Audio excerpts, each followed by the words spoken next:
fiction, science fiction, horror, fantasy, crime, LGBT, thriller. You have now entered the House of Mystery with your hosts, Eric Shapiro, David North Martino, John Copenhaver, and Al Warren. Heard on KCBQ 106.5 FM Los Angeles, 102.3 FM Riverside, and 105.0 AM Palm Springs. Welcome back into the House of Mystery. Of course, I'm Al Warren. Mr. Dave Martino is back from karate training again. Yes, a weekend of craziness. Why? I'm not as sure. usual. Why are you doing this anyway now, all of a sudden? It seems like every second weekend you're going out and doing the chop suey, hung fooey. Because I'm insane, Al. Oh. Well, okay. I can't get enough. Well, are you hyping up?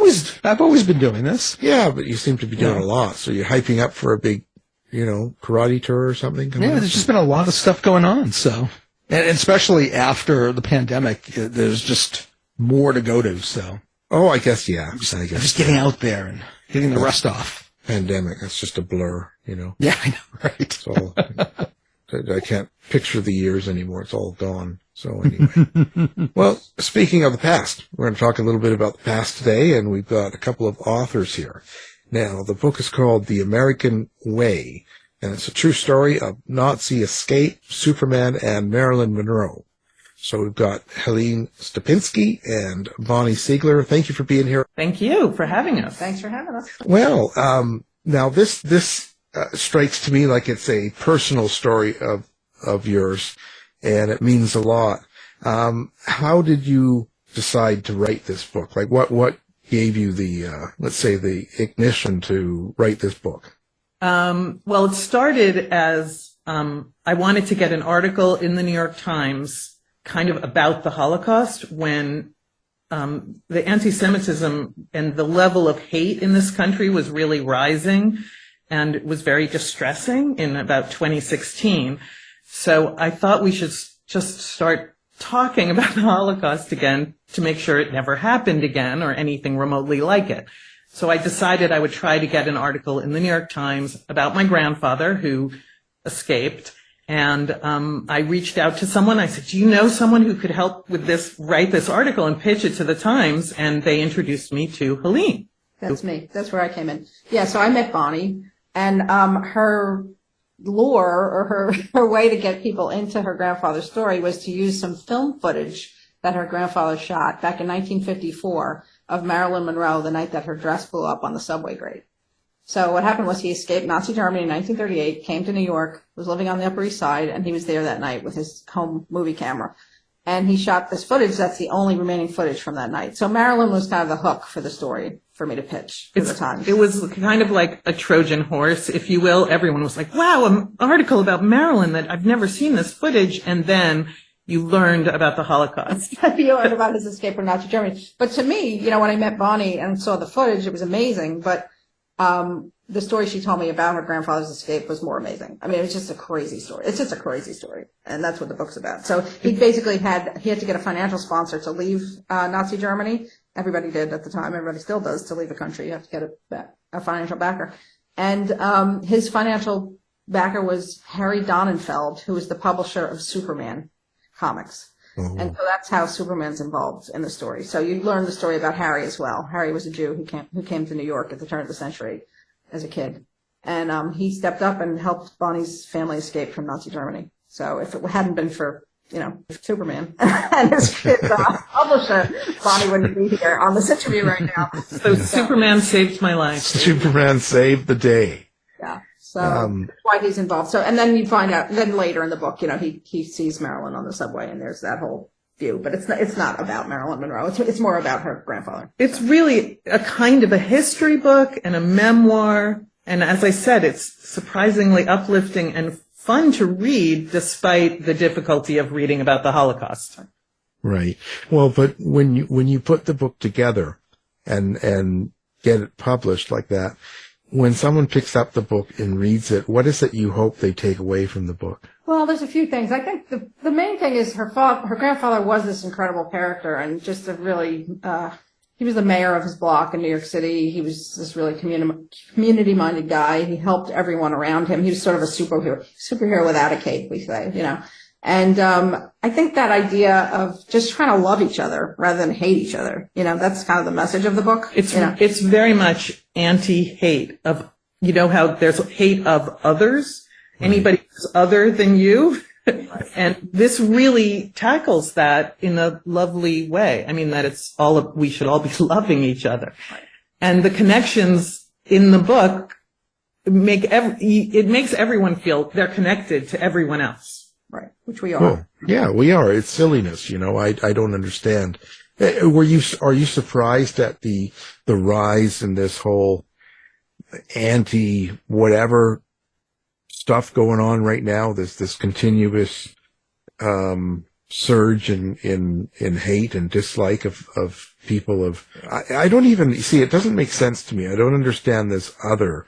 You know, it's like someone's Jewish or someone's gay. Someone's like, I don't understand. It's people are people. Like what? Why do people do this whole thing? We're all the same and we're all different. Period. I mean, that's what it is. Like our DNA is, 99.5. I love going on the DNA site and seeing like, oh, you have a 0.05% connection. That means you're cousins because we're all basically the same. Yeah.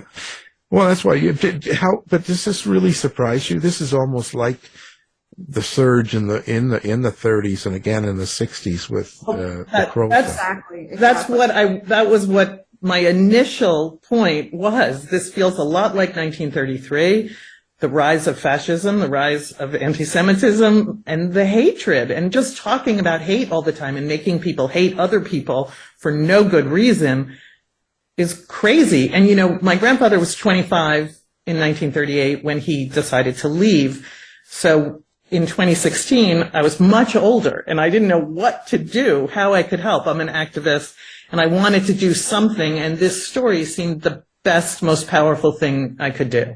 Yeah, the story starts in the early 30s in Berlin, and so it moves through the century. A lot of it is in Berlin. We went to Berlin to do research, and then he eventually leaves, obviously, and it kind of shifts to New York. But you do go back and find out what happened to the relatives who didn't leave, and that's the Holocaust part of it. You're finding the middle of the book has what happened, and the slow slide, that's the scary thing. It didn't happen overnight. Rights here and there were taken away from Jews, and there were over a period of 5 years. Yeah, there were 400 laws passed, little laws chipping away at rights from 1933 to 1938. Well, I was wondering, when your grandfather realized things were really getting bad in Germany, and maybe the steps he took to get out. Oh yeah, you had to. It was like worse than college applications. You had to go around to every different office. It was Kafkaesque. And it was, absolutely, trial. And collect paperwork. So the police had to give you paperwork. Doctors had to give you paperwork. They needed to get visas. They needed to get a sponsor. So he actually left Germany to come to New York to get a sponsor. And then he had to get back into the country to collect my mother and my grandmother, which was crazy because, they were trying to keep Jews out, not letting them in. Mm. So it was a second dangerous mission he was on. They almost didn't let him back into the country. He tried to get in and they said, no, you're a Jew. You're going the wrong direction, leave. And he had to, on the spot, come up with a story to get back into the country. And he told them that he was Clark Gable's agent. And that if he didn't get into the country, Clark Gable's next film wasn't going to get into the country. And he was not an agent of any kind. He was a furrier, and he was thinking on his feet. And he knew that Hitler was a fan of Clark Gable, and it scared these guards, and they let him back in. And he got in. He got his wife and his kid, and he left again. He said if he didn't get in, then Clark Gable's next film, which would have been Gone with the Wind, would not be seen in Germany. And that scared them enough to let him in. And then he collected my grandmother and my mother and got out again. It's really objectively, just without me being involved in it. It's its own great story. So. Well, it's just, I still can't get over it. But so how do you do your research for something like this? Of course, the grandfather, but were there other things that you searched into? Oh, yeah, lots. I mean, neither of us were comic fans with the exception of Mad Magazine. So we had to learn everything about the comics industry, which Harry was one of the founders of. He founded DC Comics.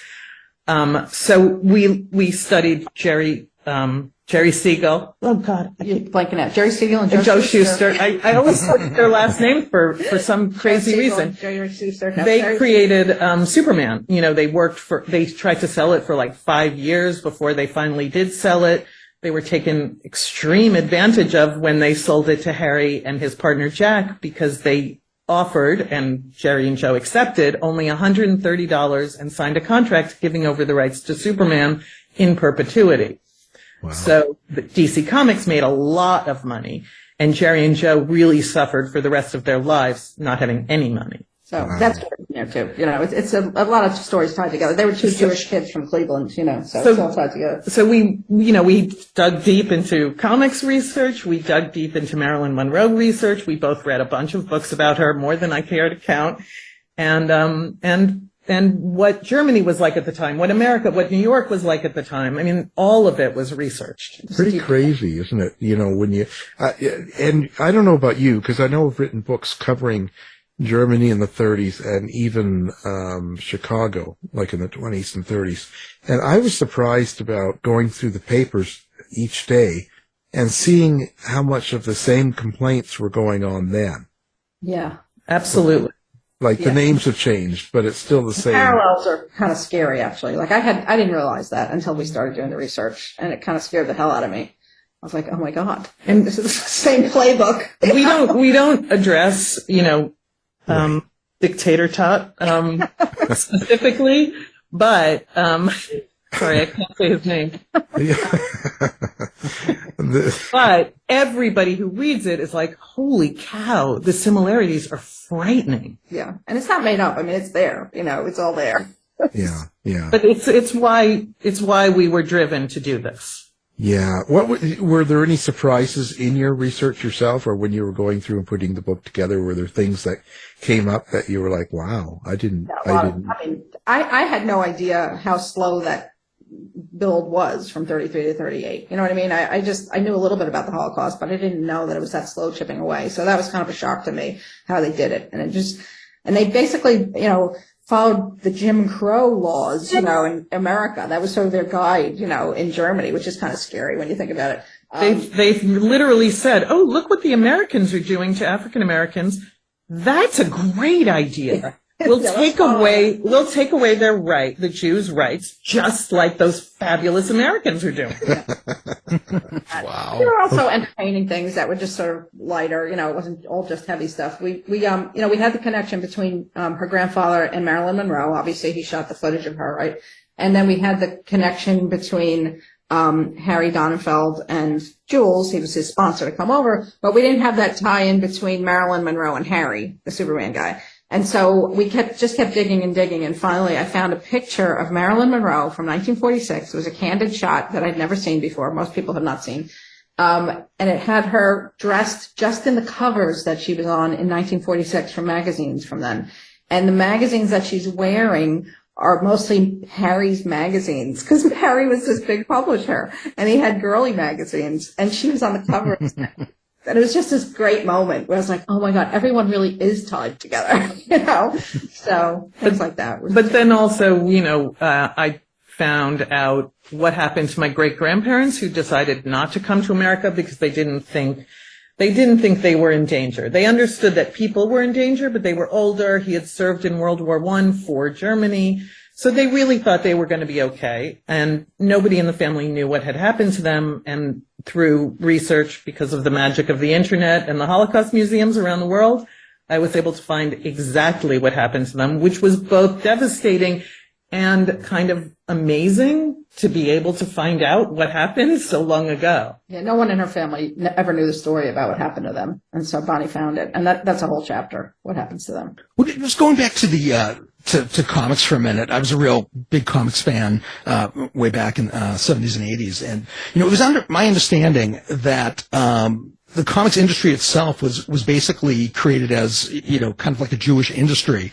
It was harder for Jewish people to find to get into other industries, so they created their own. Am I correct on that? Absolutely. They were all Jewish, everyone. They couldn't get jobs in the publishing industry, and so they created their own industry. But the same thing happened in Hollywood because they couldn't get jobs in other industries, so they created Hollywood. Wow. So how is doing this book, this project almost, and putting it out, how has it changed you? Wow. Well, one, it was our pandemic project. Yes, thank God. So it saved us during the pandemic because we had tons of work and tons of stuff to read and do and learn. So that was the timing, which was accidental. We decided to write this book together in January, and the pandemic started in March. So we didn't anticipate that we would be completely free to work on the book. So that was really amazing. Yeah. We talked to each other like 100 times a day. I said we should have had walkie-talkies, so we didn't have to dial the phone. We were just constantly talking to each other. And we were already friends when it began, because when the story about her grandfather ran in the Times, that was in 2017, and we didn't sell this book until 2020. So within those 3 years, we had become friends. But the writing of the book actually made us closer. And it could have gone the other direction. Definitely. We could have wound up hating each other, but it was, I know it's crazy. It was just a really lovely experience. Yeah, it really was. There was really no problems. Because she's not a writer, you know, and I like to do research, but I'd rather just write, and so I did some research, but Bonnie was just shoveling the information to me every day, I like to think I was tossing the information. Gently placing. It's too much. But also it's been, for my family, it's been really intense. I'm not the kind of person I don't post pictures of my family or my children online. Like, I'm not a sharer in that way. Right. So it was a big decision to go public with my family's story. But the way people have responded to the story has been really incredible. And my parents are really, really proud. Well, that's great. Our grandfather was a superhero to us and to many other people. So it's really nice to be able to pay tribute to someone that you think is so special. He was a good guy. Yeah, and it's pretty amazing the whole concept in the book. Were you worried about being public with this kind of a story, with the conditions of the country since 16? No, you can't be scared. Yeah, because look what's going on, right? You have these people with these masks on and shooting other people, and all this stuff going on. It seems like almost daily, and you got so much BS and I just don't. I would imagine coming out with a story and giving your family's story and what happened would be offensive to those people. You know what I mean? Like, they would take it that way. Only Holocaust deniers. It's a really loving story. Yeah, we've had a couple of weird things. We had one reading where the woman got up in the middle of our talk and said, "There's haters on both sides." We're talking about the Nazis, dude. Yeah. Because I had mentioned that expression, there are good people on both sides, as being something that was motivating for me. And so she stood up. She had to tell me there were bad people on both sides too. We're talking Nazis, and then somebody I know posted something about our book on Facebook, and one of her friends, and she lives down south, one of her friends said, "Oh, well, I don't believe that happened," meaning the Holocaust. And that was my first brush with an actual Holocaust denier. Like, I know they're out there in the world, but I never actually had to see them. And I was like, oh my God. But you can't be intimidated by people who are that ignorant of events in the world. Right. Right. Well, to be intimidated like that and you stop doing what you're doing, then they're winning in that way. Exactly. Right. So you don't want to do that much. It's only been a tiny bit. No, really, people have shared their stories with us. People are really, and then they also want to look into their history, which there were a lot of people, my relatives in the book, who I never talked to them about their experience during the war, despite knowing them my whole life. And I wish I had. So there was a lot of people who we got to watch. We got the information about them from their children or grandchildren or we watched like Showa testimony tapes where they tell their own story. But so much better to be able to sit in a room with them and talk to them. And we miss that chance with too many people. So I highly encourage people to talk to their older relatives about their lives and what they experienced. Yeah, and that goes with anything. It doesn't even have to be Holocaust related. Correct. I mean, research I've written about my family. I wrote 3 memoirs before I met Bonnie. I ran out of family stories, so then I had to Ran out of family. yeah, so it's the same thing with my family. There were people I couldn't interview; they were dead, and so I always tell people, go out and talk to your relatives and get it on tape. Yeah. Oh, yeah. Well, why do you think that is? Why do you think that we don't talk to the relatives? We don't talk about these things that happened, which were pretty serious things. They really affected the family's lives. I think a lot of times, when you're younger, you don't think about it, right? You're not in that head. You're not thinking about history. You're not thinking about this person's not going to be around forever. Right. So you don't think about it till a little later. And by the time you figure it out, they're dead. That's the problem. When you're young, you think about who texted me? Why didn't they text me? But also with a lot of times bad things people don't want to talk about. Right. And so you really have to ask them, tell me about your experience when you lived in the old country or whatever, for anybody. And if they're asked, I believe they will answer. I think they generally do. Yeah. Yeah. But they don't want to impose by, telling you some terrible story. Exactly. Unless you're ready and willing to hear it. Yeah, it's pretty amazing. And Holocaust deniers, and also I know a lot of radio guys, and there's a guy that does a show in Minneapolis. And I know they do questions on the street, and they were out asking people what the Holocaust was. And 7 out of 10 didn't know what it was. Yeah, it's well, scary. That's why we wrote the book. There you go. But I was just shocked. And watching some of the videos, and people would say, isn't that chocolate mint at a fine dining restaurant? And to people saying, it's the name of that spaceship, isn't it? The space. Oh my God. And I'm thinking, really? Wow. How did this happen? I never forget, and people have already forgotten. So, I teach as well, and I teach writing, and every summer I teach a class where I have my students interview Holocaust survivors because they're all dying. They're really old. And Right. so while I'm still around, I want them to talk to them in person, and they do. And the kids are blown away, unless they're Jewish. If a few kids are Jewish, they'll know a little bit about the Holocaust, but most of the other kids really don't know anything. And a lot of the people they're interviewing were the same age as they are now when they were escaping whatever it was, Czechoslovakia or Berlin or whatever. And so they're hearing these stories firsthand, and it's really mind-blowing for them. So the education is just not there. It's kind of sad.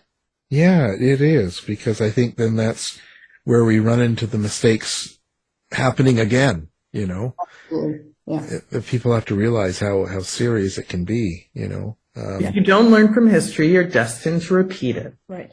Yeah. Someone told me that once. Yeah. I just made that up. Oh, there you go. You should consider writing a book. Yeah, maybe. Well, I think it's a great story. I'm glad you guys wrote this and stuff. And any family members still around that sort of give you feedback to this? No, it's really It's the next generation. It's the next generation. Right. So, but I'm first generation because my mom was born in Germany. So, right. One of her cousins is actually coming out to LA today. She's meeting us tomorrow we have a reading tomorrow at the Holocaust Museum. And, she lives in Dallas normally, but she's flying in for it. And she's the granddaughter of the cousin who got the signature from Harry Donenfeld, the Superman guy. So, she's very connected, and Bonnie doesn't really know her. We've never met. I never spoke to her before I was doing the research for the book. So I gained family through doing this by reaching out to strangers and saying, you don't know me, but we're related, because so-and-so was married to so-and-so. You help save my family, But my grandfather knew his story was special. And when I was young, he asked me, actually, I worked at MTV, and he said, oh, good, you work in television. Now you get the movie of my life. Not understanding what MTV was at the time, but he knew it was special. And also that meant that he would be very happy to know that this book was written. We weren't violating anything. But he suggested the book be called The Signature because that signature was the thing that saved our lives. Harry Donenfeld. Pretty amazing. How was Joe DiMaggio brought into this? Well, obviously Joe DiMaggio was married to Marilyn Monroe, and so that scene on the subway grate where her dress is blowing up was kind of infamous in movie history. Joe DiMaggio was there that night. It was being shot and got really angry and stormed off the set. And when Marilyn went back to their hotel that night, he beat her up and she divorced him like immediately. She left him like the next day. So it was a pretty pivotal moment in her life, that whole scene. It wasn't just because of the movie iconic image. But it was about her relationship. But then, I think it was Bonnie who found this out. She researched it. She's like, you're not going to believe this, but Joe DiMaggio was a huge Superman fan. Like, he would read Superman comics all the time. Like, he would make one of his teammates go to the newsstand to get it when they were touring other cities because he was embarrassed. He doesn't want to be seen buying the comic books. One of my favorite Joe DiMaggio Marilyn stories, which is in the book, it's just a little tiny anecdote. When they went on their honeymoon to Japan, someone asked Marilyn to take a side trip to Korea to entertain the troops, which she did. She came back to Japan and she said to Joe DiMaggio, her husband, who was now retired, you can't imagine what it feels like to have tens of thousands of people cheering for you. And Joe DiMaggio goes, yeah, I can. Because Marilyn had no idea. She didn't know from baseball. She never went to a Joe DiMaggio baseball game. She knew he was famous, but not really beyond that. She didn't know what a slugger he was. Yeah. Who is he? I just knew he was a sports guy, but wasn't sure exactly what team he played on or what sport he even played. Or even that there were tens of thousands of people cheering him on.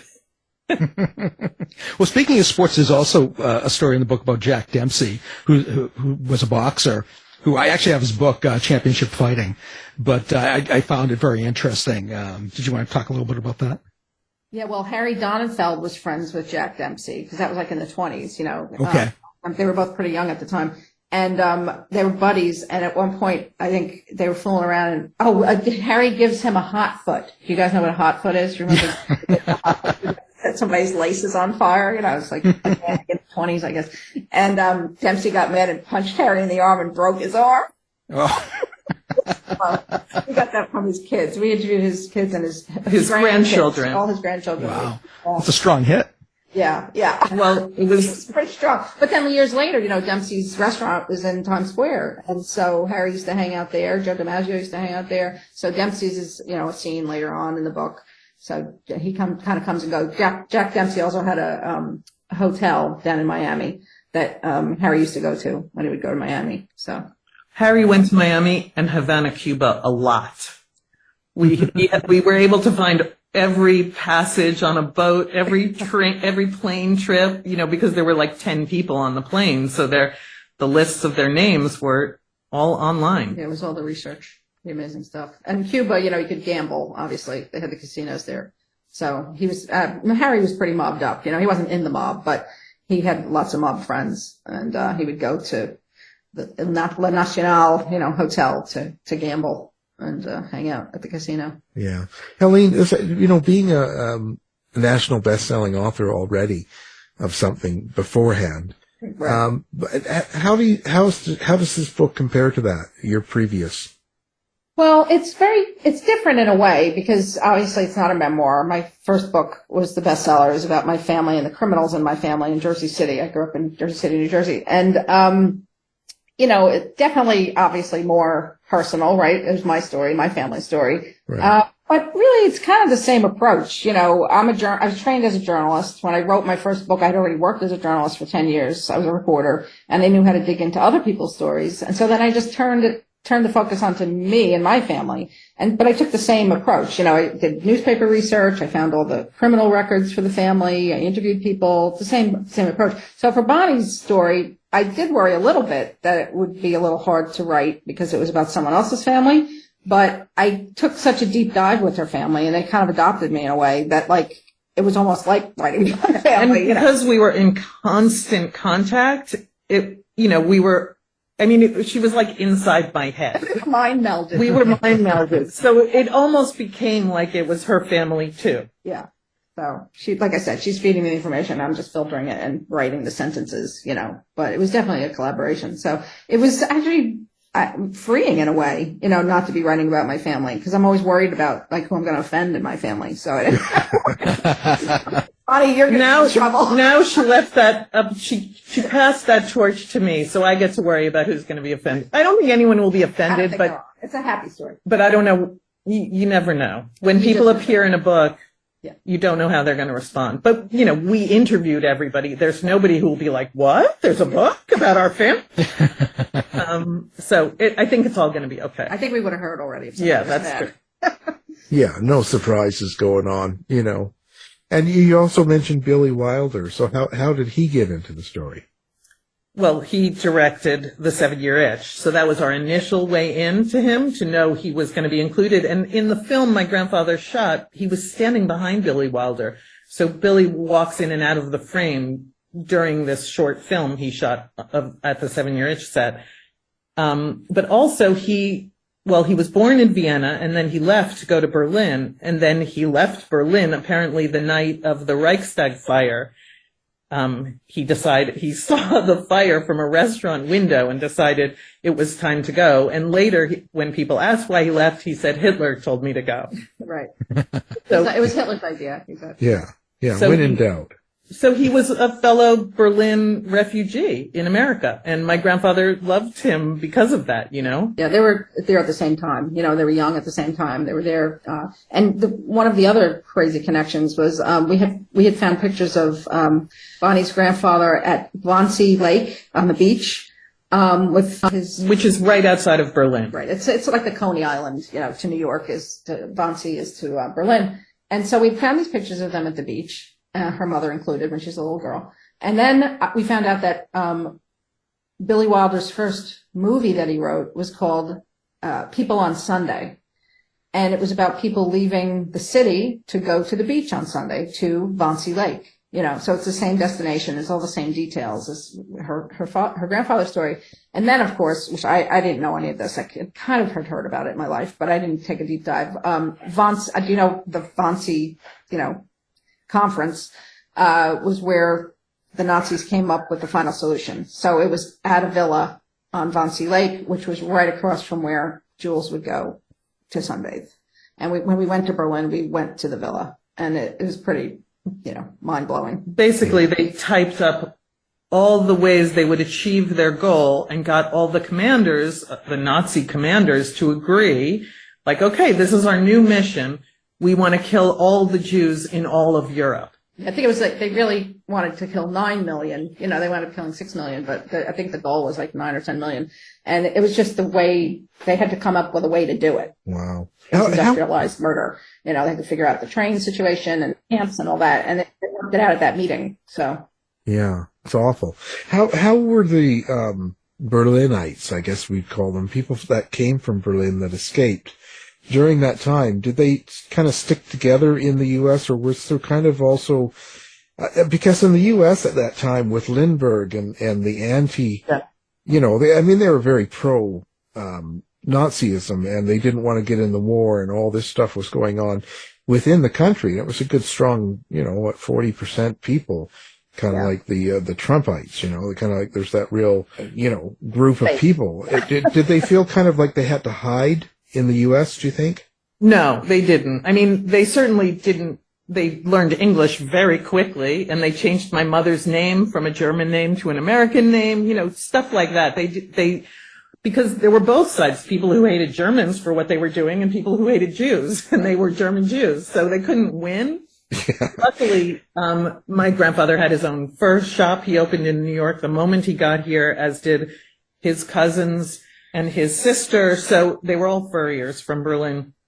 So they went about their own business rather than trying to get work from someone else, if that makes sense. Right. And I think they did have the community of their family and other Jews who had settled in Manhattan, and so there was a network of people, I think. Definitely. They weren't hiding anymore. They felt incredibly lucky and blessed to have their lives back. The American way. Exactly. Well, there you go. And I would have figured that there would be still that's a huge amount of courage to up and leave your country as it is and to go to Without another speaking country. the language. Yeah. Yeah, and you have to do all of that to go through to survive. And you're really doing it so that your kids would carry on. And yet, even in America, there was issues that you had to deal with too, right? So it takes a huge amount of... Yeah, there was a Nazi parade, in his neighborhood right after he moved to Manhattan. So it was still going on. I mean, we weren't in the war yet. There was a big rally at Madison Square Garden around that same time, for all the Nazis, and it was still happening, but then once the war started, 41, you couldn't be a Nazi anymore in America. Yeah. But my grandfather was one of the people who welcomed any refugee from Berlin, and he would, he would invite them in, they would stay with him, he would throw weddings for people. He was a one person welcoming committee. Yeah. Because he knew, what it felt like. Yeah. And I think also, he didn't leave right away. I mean, they didn't come till 38. That's pretty late in the game. People started leaving in 33. Billy Wilder left like 35. And my grandfather's sister went to Palestine in 30. One sister went to Palestine in 33. Another one went to France in 33. So that's 5 more years that he hung on, partially because of my grandmother's parents. And she had a little sister who ended up hiding out in Berlin throughout the war. She came over after the war. She miraculously survived hiding out. And they called people who hid out, who apparently there was a large number of, they called them U-boats because they were just under the surface. Wow. They didn't come up very often. But she didn't look Jewish. She was a redhead with freckles, so she probably had a better time. Her daughters told us that she made a snap for the yellow Jewish star that she had to wear. So depending on where she was, she could take it off. Man. It's just amazing. I think it's great. I'm glad you ladies got the book together and, put it out there. It's something that, we need more of. And, I tell you, I appreciate the work. Fantastic. Thank you for saying that. Well, so what's going on with you ladies now? You're going around touring the book? Are you going to any book shows or anything like that? What's kind of your plans now? Well, we're in LA right now, and we're going to the Holocaust Museum tomorrow night. It's at 6:30. It's at 6:30, and we're being interviewed by Melissa Rivers, Joan Rivers' daughter. Oh, right. We're very excited. Yeah. Well, fantastic. It was like the Palm Springs. That was 2 days ago, and it'll continue. We're moving on. Well, we really appreciate you guys coming on the show. And, of course, the book's called The American Way. It's a true story of Nazi escape, Superman, and Marilyn Monroe. Thank you for being here. Thank you. Thank you. Thank you both. You've been listening to the House of Mystery radio show. To find out more about our guests, hosts, or shows, go to www.houseofmystery.com. Show's over for now. Was it as good for you as it was for me? Yeah. Good night. This has been a production of Something Weird Media. I'll be back.